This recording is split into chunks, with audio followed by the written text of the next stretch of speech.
La vida cristiana normal. Por Watchman Nee. Vencer al acusador. En vista de lo que hemos dicho, ahora podemos volvernos para enfrentar al enemigo, porque hay otro aspecto de la sangre que está dirigido a Satanás. La actividad más estratégica de Satanás en este día es como acusador de los hermanos, Apocalipsis 12:10, y es así que nuestro Señor lo confronta con su ministerio especial como sumo sacerdote mediante su propia sangre, Hebreos 9:12. ¿Cómo entonces actúa la sangre contra Satanás? Lo hace poniendo a Dios del lado del hombre en su contra. La caída introdujo algo en el hombre que le dio a Satanás un lugar dentro de él, con el resultado de que Dios se vio obligado a retirarse. El hombre ahora está fuera del jardín, fuera del alcance de la gloria de Dios, Romanos 3:23, porque interiormente está alejado de Dios. Debido a lo que el hombre ha hecho, hay algo en el que, hasta que sea eliminado, hace que Dios sea moralmente incapaz de defenderlo. Pero la sangre elimina esa barrera y restaura al hombre a Dios y a Dios al hombre. El hombre ahora está a favor, y como Dios está de su lado puede enfrentar a Satanás sin temor. Recordarás ese versículo de la primera epístola de Juan, y esta es la traducción que más me gusta: la sangre de Jesús su Hijo nos limpia de todo pecado. Uno no es exactamente todo pecado en el sentido general, sino todo pecado, cada artículo. ¿Qué significa? Oh, es algo maravilloso. Dios es la luz, y mientras caminamos en la luz con Él, todo queda expuesto y abierto a esa luz, de modo que Dios puede verlo todo y, sin embargo, la sangre puede limpiarnos de todo pecado. ¿Qué limpieza? No es que yo no tenga un conocimiento profundo de mí mismo, ni que Dios no tenga un conocimiento perfecto de mí. No es que yo trate de ocultar algo ni que Dios intente pasar por alto algo. No, es que Él está en la luz y yo también estoy en la luz, y que allí la preciosa sangre me limpia de todo pecado. La sangre es suficiente para eso. Algunos de nosotros, oprimidos por nuestra propia debilidad, a veces podemos habernos sentido tentados a pensar que hay pecados que son casi imperdonables. Recordemos la palabra: la sangre de Jesucristo su Hijo nos limpia de todo pecado. Pecados grandes, pecados pequeños, pecados que pueden ser muy negros y pecados que parecen no tan negros, pecados que creo que pueden ser perdonados y pecados que parecen imperdonables, sí, todos los pecados, conscientes o inconscientes, recordados u olvidados, están incluidos. En esas palabras, todo pecado. La sangre de Jesús su Hijo nos limpia de todo pecado, y lo hace porque en primer lugar satisface a Dios. Dado que Dios, al ver todos nuestros pecados a la luz, puede perdonarlos sobre la base de la sangre, ¿qué base de acusación tiene Satanás? Satanás puede acusarnos ante Él, pero, si Dios es por nosotros, ¿quién contra nosotros? Romanos 8:31. Dios le señala la sangre de su amado Hijo. Es la respuesta suficiente contra la cual Satanás no tiene apelación. ¿Quién acusará a los elegidos de Dios? Es Dios el que justifica. ¿Quién es el que condenará? Cristo Jesús es el que murió, más aún, el que resucitó de entre los muertos, el que también está a la diestra de Dios, el que también intercede por nosotros, Romanos 8:33-34. Así que aquí nuevamente nuestra necesidad es reconocer la absoluta suficiencia de la preciosa sangre. Cristo, viniendo como sumo sacerdote, por su propia sangre, entró una vez para siempre en el lugar santísimo, habiendo obtenido eterna redención, Hebreos 9:11-12. Él fue redentor una vez. Ha sido sumo sacerdote y abogado durante casi 2000 años. Él está allí en la presencia de Dios, y Él es la propiciación por nuestros pecados, 1 Juan 2:1-2. Note las palabras de Hebreos 9:14, cuanto más la sangre de Cristo. Subrayan la suficiencia de su ministerio. Es suficiente para Dios. ¿Qué pasa entonces con nuestra actitud hacia Satanás? Esto es importante porque nos acusa no solo ante Dios sino también en nuestra propia conciencia. Has pecado y sigues pecando. Eres débil y Dios ya no puede tener nada que ver contigo. Este es su argumento. Y nuestra tentación es mirar hacia adentro y en defensa propia para tratar de encontrar en nosotros mismos, en nuestros sentimientos o en nuestro comportamiento, algún motivo para creer que Satanás está equivocado. Alternativamente, nos sentimos tentados a admitir nuestra impotencia y, yendo al otro extremo, a ceder a la depresión y la desesperación. Así, la acusación se convierte en una de las armas más grandes y efectivas de Satanás. Él señala nuestros pecados y busca acusarnos de ellos ante Dios, y si aceptamos sus acusaciones caemos inmediatamente. Ahora bien, la razón por la que aceptamos tan fácilmente sus acusaciones es que todavía esperamos tener algo de justicia propia. El fundamento de nuestras expectativas es incorrecto. Satanás ha logrado hacernos mirar en la dirección equivocada. De ese modo gana su punto, volviéndonos ineficaces. Pero si hemos aprendido a no confiar en la carne, no nos extrañaremos si pecamos, porque la naturaleza misma de la carne es pecar. ¿Entiendes lo que quiero decir?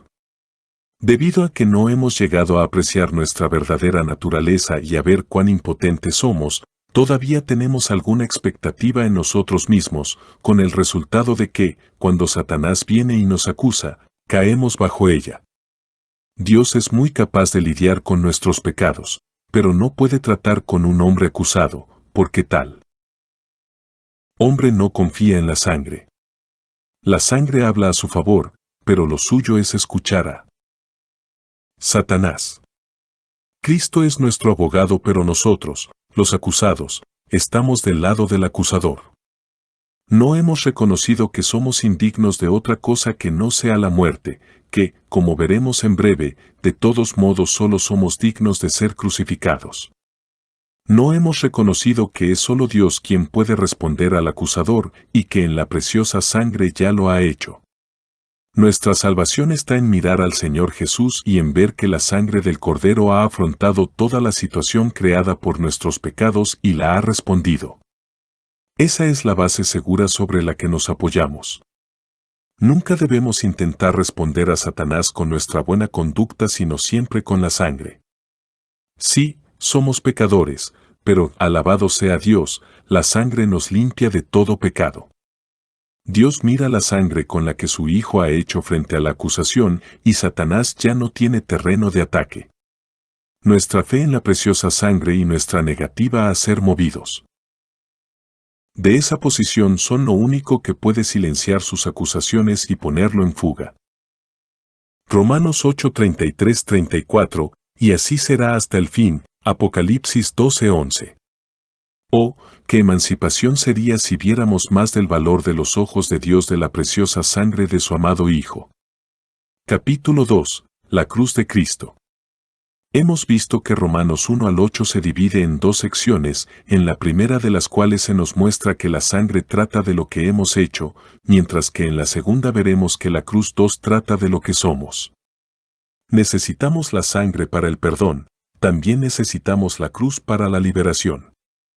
Hemos tratado brevemente anteriormente el primero de estos dos y pasaremos ahora al segundo, pero antes de hacerlo, analizaremos por un momento algunas características más de este pasaje que sirven para enfatizar la diferencia en el tema y el argumento entre las dos mitades. Algunas distinciones adicionales. En las dos secciones, en los capítulos 4 y 6, se mencionan dos aspectos de la resurrección. En Romanos 4:25 se menciona la resurrección del Señor Jesús en relación con nuestra justificación. Jesús nuestro Señor fue entregado por nuestras transgresiones y resucitó para nuestra justificación. Aquí el asunto en cuestión es el de nuestra posición ante Dios. Pero en Romanos 6:4 se habla de la resurrección como algo que nos imparte nueva vida con miras a un andar santo, para que, como Cristo resucitó de entre los muertos, así también nosotros andemos en novedad de vida. Aquí el asunto que nos ocupa es el comportamiento. Nuevamente se habla de paz en ambas secciones, en los capítulos 5 y 8. Romanos 5 habla de la paz con Dios, que es el efecto de la justificación por la fe en su sangre, siendo, pues, justificados por la fe, tenemos paz para con Dios por medio de nuestro Señor Jesucristo.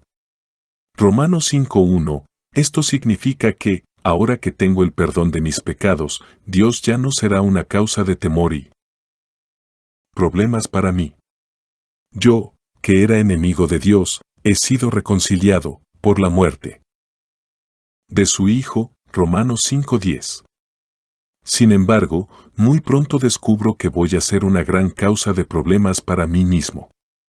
Todavía hay inquietud en mi interior, porque dentro de mí hay algo que me atrae al pecado. Hay paz con Dios, pero no hay paz conmigo mismo.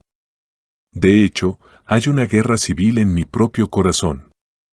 Esta condición está bien descrita en Romanos 7, donde se ve que la carne y el espíritu están en conflicto mortal dentro de mí.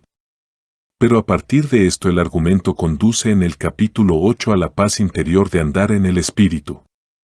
El designio de la carne es muerte, porque es enemistad contra Dios, pero el designio del espíritu es vida y paz, Romanos 8, 6, 7.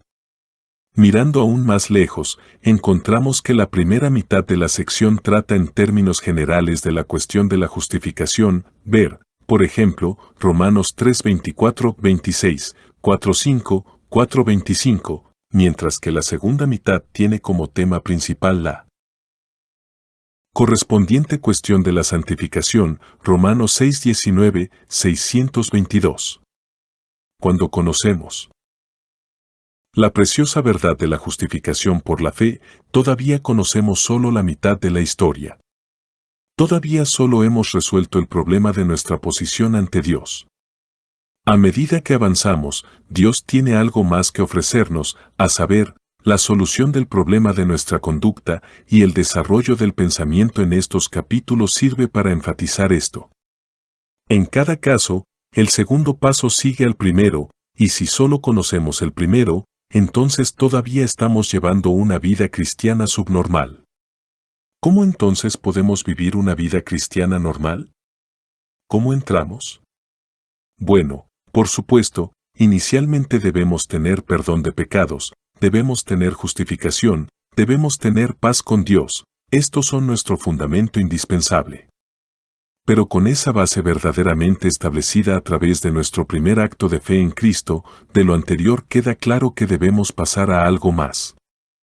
Así vemos que, objetivamente, la sangre se ocupa de nuestros pecados. El Señor Jesús los llevó en la cruz por nosotros como nuestro sustituto y así nos obtuvo el perdón, la justificación y la reconciliación. Pero ahora debemos dar un paso más en el plan de Dios para comprender cómo trata Él el principio del pecado en nosotros. La sangre puede lavar mis pecados, pero no puede lavar a mí, viejo. Necesita la cruz para crucificarme. La sangre se ocupa de los pecados, pero la cruz debe ocuparse del pecador. Difícilmente encontrarás la palabra pecador en los primeros 4 capítulos de Romanos. Esto se debe a que allí no se tiene en cuenta principalmente al pecador mismo, sino más bien a los pecados que ha cometido. La palabra pecador aparece por primera vez en primer plano solo en el capítulo 5, y es importante notar cómo se presenta allí al pecador. En ese capítulo se dice que un pecador es pecador porque nace pecador, no porque haya cometido pecados. La distinción es importante. Es cierto que muchas veces cuando un obrero evangélico quiere convencer a un hombre en la calle de que es un pecador, usará el versículo favorito de Romanos 3:23, donde dice que todos pecaron, pero este uso del versículo no está estrictamente justificado por las Escrituras.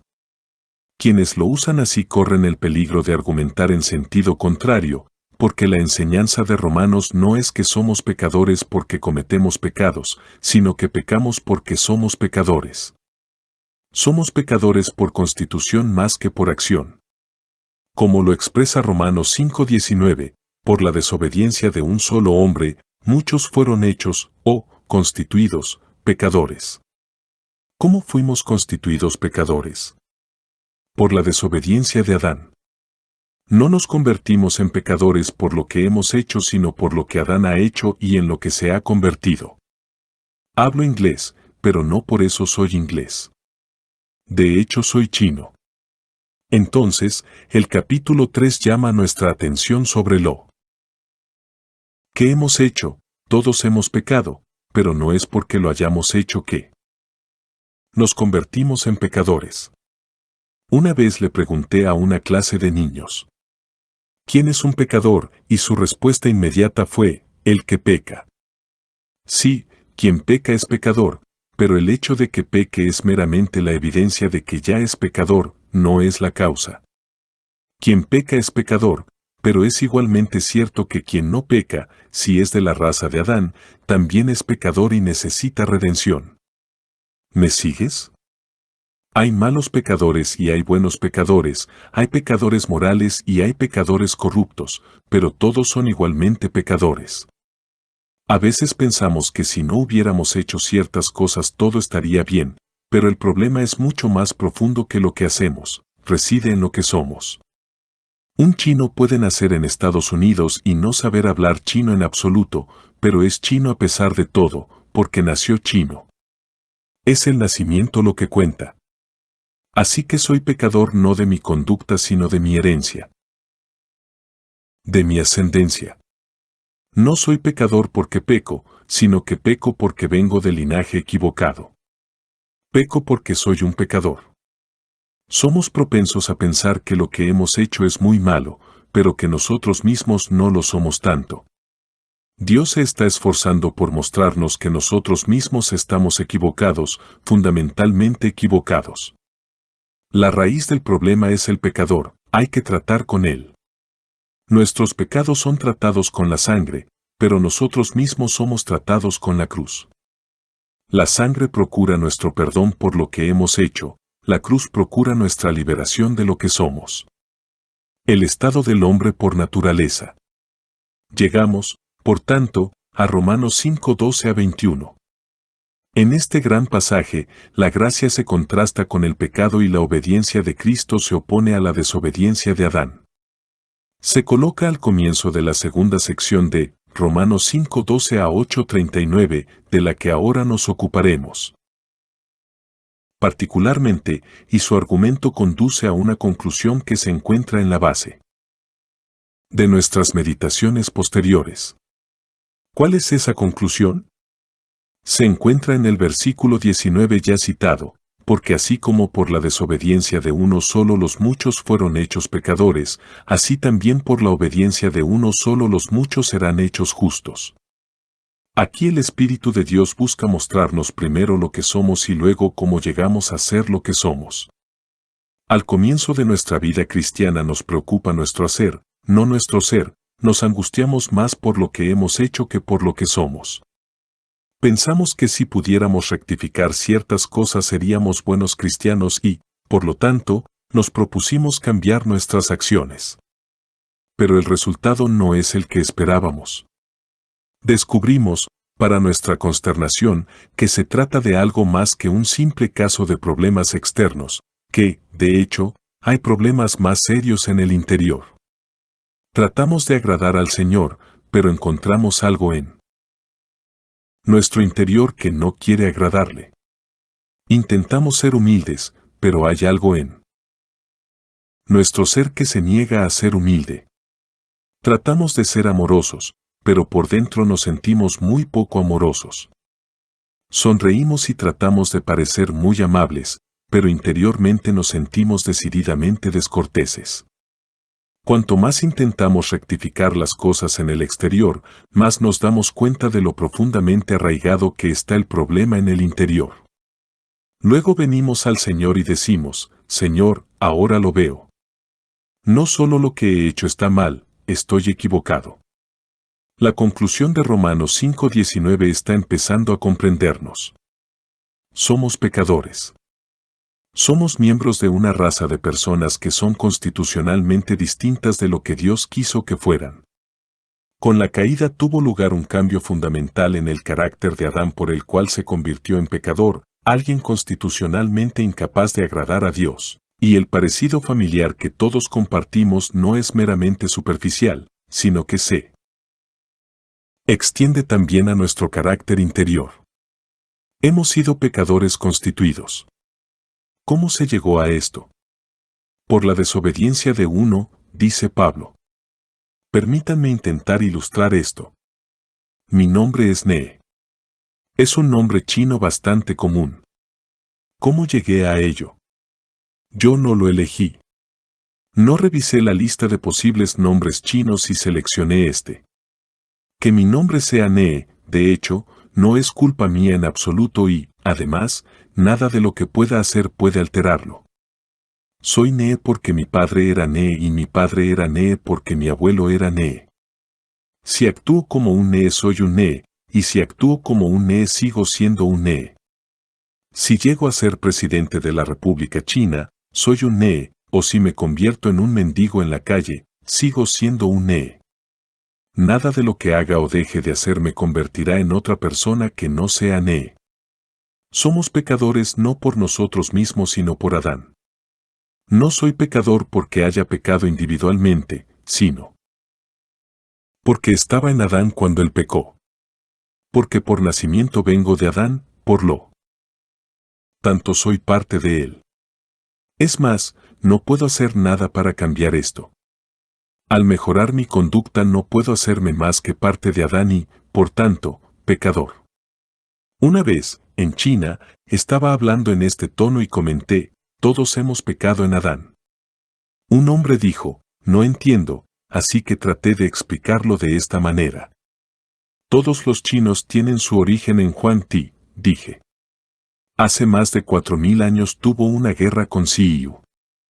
Su enemigo era muy fuerte, pero, aún así, Huang Ti lo venció y lo mató. Después de esto, Huang Ti fundó la nación china. Por lo tanto, hace 4000 años nuestra nación fue fundada por Huang Ti. Ahora bien, ¿qué habría pasado si Huang Ti no hubiera matado a su enemigo, sino que él mismo hubiera sido asesinado? ¿Dónde estarías ahora? No existiría yo en absoluto, respondió. Oh, no. Huang Ti puede morir y tú puedes vivir tu vida. Imposible, exclamó, si él hubiera muerto, entonces yo nunca podría haber vivido, porque he obtenido mi vida de él. ¿Ves la unidad de la vida humana? Nuestra vida proviene de Adán. Si tu bisabuelo hubiera muerto a los 3 años, ¿dónde estarías? Habrías muerto en él. Tu experiencia está ligada a la de él. Ahora bien, de la misma manera la experiencia de cada uno de nosotros está ligada a la de Adán. Nadie puede decir, no he estado en el Edén, porque potencialmente todos estábamos allí cuando Adán cedió a las palabras de la serpiente. Así que todos estamos involucrados en el pecado de Adán, y al nacer en Adán recibimos de él todo lo que llegó a ser como resultado de su pecado, es decir, la naturaleza Adán, que es la naturaleza de un pecador. Derivamos nuestra existencia de él, y debido a que su vida se convirtió en una vida pecaminosa, una naturaleza pecaminosa, la naturaleza que derivamos de él también es pecaminosa. Entonces, como hemos dicho, el problema está en nuestra herencia, no en nuestro comportamiento. A menos que podamos cambiar nuestro parentesco, no habrá liberación para nosotros. Pero es precisamente en esta dirección que encontraremos la solución de nuestro problema, porque así es exactamente como Dios ha tratado la situación. Como en Adán así en Cristo. En Romanos 5:12 al 21 no solo se nos dice algo acerca de Adán, también se nos dice algo acerca del Señor Jesús. Así como por la desobediencia de uno los muchos fueron hechos pecadores, así también por la obediencia de uno los muchos serán hechos justos. En Adán recibimos todo lo que es de Adán, en Cristo recibimos todo lo que es de Cristo. Los términos en Adán y en Cristo son muy poco comprendidos por los cristianos y, a riesgo de repetirme, deseo nuevamente enfatizar por medio de una ilustración el significado hereditario y racias del término en Cristo. Esta ilustración se encuentra en la carta a los Hebreos. ¿Recuerdas que en la primera parte de la carta él escritor intenta mostrar que Melquisedec es mayor que Leví? Recuerde que el punto A. Probar es que el sacerdocio de Cristo es mayor que el sacerdocio de Aarón, que era de la tribu de Leví. Ahora bien, para probar eso, primero tiene que probar que el sacerdocio de Melquisedec es mayor que el sacerdocio de Leví, por la sencilla razón de que el sacerdocio de Cristo es según el orden de Melquisedec. Hebreos 7:14-17. Mientras que el de Aarón es, por supuesto, según el orden de Leví. Si el escritor puede demostrarnos que Melquisedec es mayor que Leví, entonces ha dejado claro su punto. Esa es la cuestión, y él lo demuestra de manera notable. Nos cuenta en Hebreos capítulo 7 que un día Abraham, regresando de la batalla de los reyes, Génesis 14, ofreció el diezmo de su botín a Melquisedec y recibió de él una bendición. En la medida en que Abraham lo hizo, Leví es de menor importancia que Melquisedec. ¿Por qué? Porque el hecho de que Abraham ofreció diezmos a Melquisedec. Pero si eso es cierto. Entonces Jacob también, en Abraham, ofreció a Melquisedec, lo que a su vez significa que Leví, en Abraham, ofreció a Melquisedec. Es evidente que el menor ofrece al mayor, Hebreos 7:7. De modo que Leví tiene menos prestigio que Melquisedec y, por lo tanto, el sacerdocio de Aarón es inferior al del Señor Jesús. En el momento de la batalla de los reyes ni siquiera se pensaba en Leví. Sin embargo, él estaba en los lomos de su padre Abraham y, por así decirlo, por medio de Abraham, ofreció, Hebreos 7:9, 7:10. Ahora bien, este es el significado exacto de en Cristo. Abraham, como cabeza de la familia de la fe, incluye en sí mismo a toda la familia.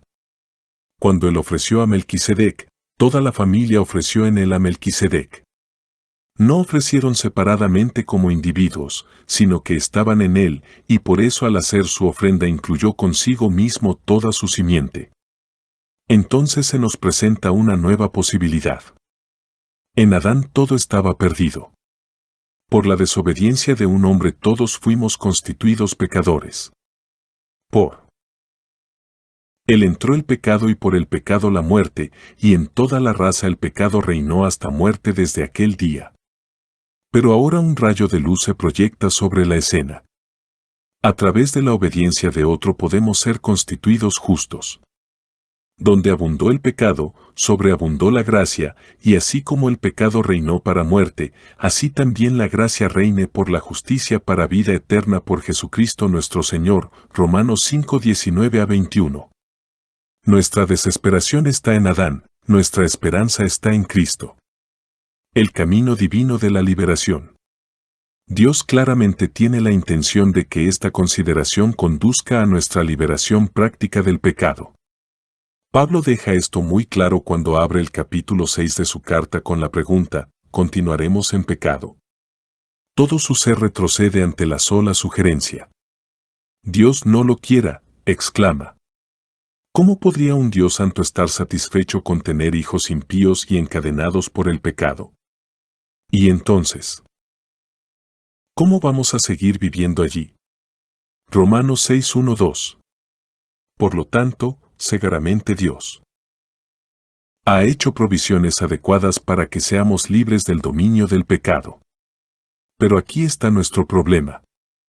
Nacimos pecadores, ¿cómo entonces podemos cortar nuestra herencia pecaminosa? Puesto que nacimos en Adán, ¿cómo podemos salir de Adán? Permítanme decirles de inmediato que la sangre no puede sacarnos de Adán. Solo hay una manera. Ya que entramos por nacimiento debemos salir por muerte. Para acabar con nuestra pecaminosidad debemos acabar con nuestra vida. La esclavitud al pecado vino por nacimiento, la liberación del pecado viene por la muerte, y es precisamente esta forma de escape la que Dios ha provisto. La muerte es el secreto de la emancipación. Nosotros, morimos al pecado, Romanos 6:2. Pero ¿cómo podemos morir?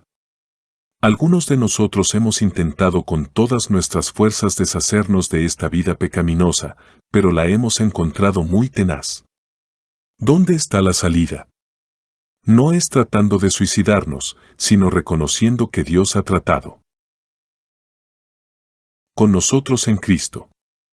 Esto se resume en la siguiente declaración del apóstol: todos los que fuimos bautizados en Cristo Jesús, fuimos bautizados en su muerte. Romanos 6:3.